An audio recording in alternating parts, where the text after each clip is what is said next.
तो तुर्की में धरती लगातार डोल रही है, इस कदर डोल रही है कि कयामत आ गई है। हजारों जिंदगियां काल के गाल में समा गई हैं और हजारों अभी भी मलबे का ढेर बनी है। इमारतों के नीचे दबे पड़े हैं लोग, जिन्हें बचाने की जद्दोजहद लगातार चल रही है। रेस्क्यू टीमें दिन रात इसी मिशन में जुटी हैं, लेकिन मौसम उनकी राह का बड़ा रोड़ा बन रहा है। भूकंप के बाद आसमान से सफेद आफत बरस रही है और जिंदगी बचाने की जंग को कमजोर कर रही है।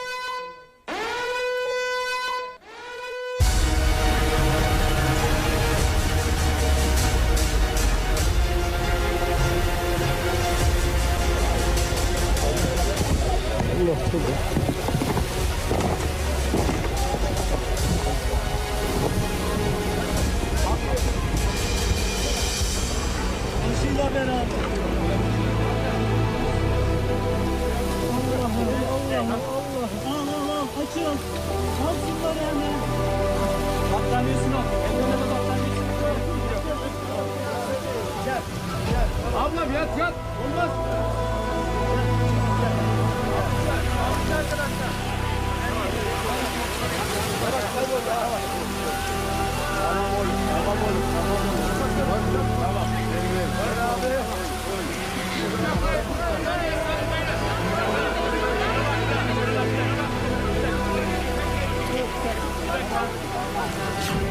पहले विनाशकारी भूकंप से तबाही,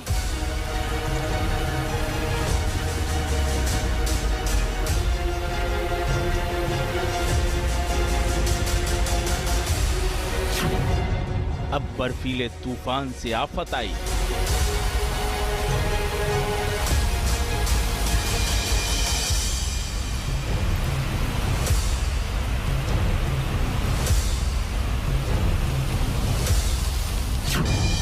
धरती डोलने से तुर्की में कयामत।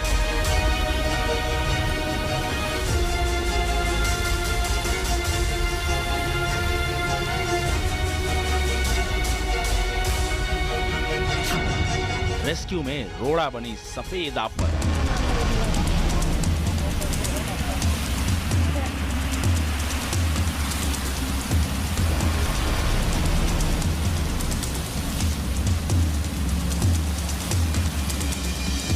जिस समय तुर्की में जमीन के नीचे पाताल में धरती पहली बार कांपी और कयामत का दौर शुरू हुआ, ठीक उसी समय आसमान से सफेद आफत ने भी तबाही की कहानी लिखनी शुरू कर दी थी। जरा देखिए ये तस्वीर।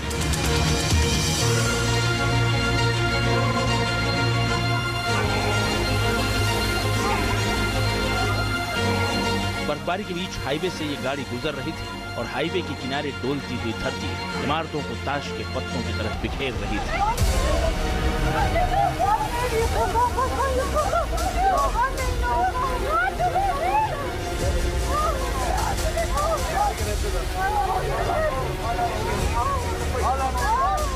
सफेद कयामत और कांपती जमीन मिलकर तुर्की का नक्शा बदल रहे थे। Hala devam ediyor, hala devam ediyor.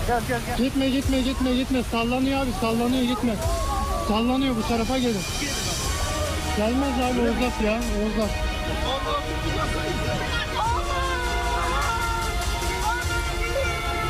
पिछले 36 से 40 घंटों में तुर्की 550 से ज्यादा बार कांप चुका है। पहले भूकंप के बाद अगले 14 घंटों में 200 भूकंप आए, जो 3 की तीव्रता से ऊपर के थे। हजारों लोगों की जान अब तक जा चुकी है।